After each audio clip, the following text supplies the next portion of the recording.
Let's just quick do some examples using the law of sines. I have earlier videos that go through this a little more slowly, but I just wanted to show a couple examples and explain why we would use law of sines over something else.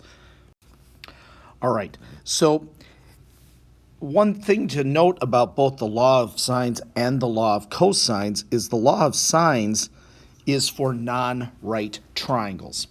Okay, so if you had a right triangle, you would use the trig functions, so, ca, toa, sine is opposite over hypotenuse, cosine adjacent over hypotenuse, tangent opposite over adjacent. But if you don't have a right triangle, you'd use either the law of cosines or law of sines to find missing angles and sides. Now, what makes the law of sines the correct choice is a pair of an angle and the side across from it to establish a proportional relationship. And what I mean by that is here we have an angle and we have the side that is across from it. If we did not have that relationship anywhere, that we had a known angle and side that were across from each other, this pair, if we didn't have that, we would go to what's called the law of cosines. But we do have that. And using that, we can establish our relationship. The sine of 29 degrees divided by the side length of 9 is equal to any other relationship like that. So here we got the angle of 47. You can see I'm solving for x, the side across from it. So I would just say, well, the sine of 47 divided by x. And that establishes, so this first one establishes the proportion, and then I can use that to solve for the missing. Now I would just quickly cross multiply here, so I'm going to multiply both sides by 9 and multiply both sides by x. And then I would divide both sides by the sine of 29 in order to solve for x. So x is equal to 9 times the sine of 47 divided by the sine of 29. So let me just show you typing that in. We've got 9 times the sine of 47 degrees. Get out of those parentheses and then divide by the sine of 29. And there we are, 13.6 or however you wanted to round that. Okay? Let's do another example. If this video helps you, please like and subscribe for more geometry content and more trigonometry help.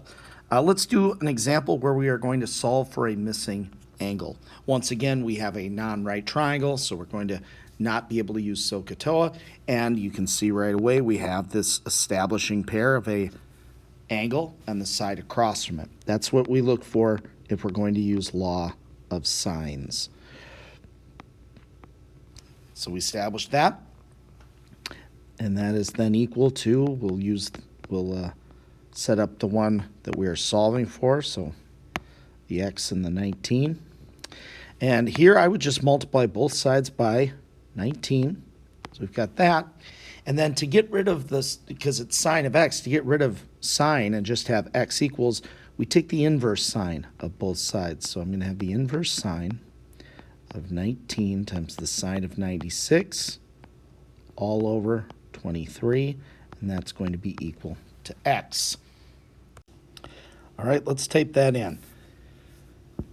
So we start by doing the second sine to get the inverse, and then we'll just type in 19 times the sine of 96, get out those parentheses, and then divide by 23, and there it is. So 55.2 degrees.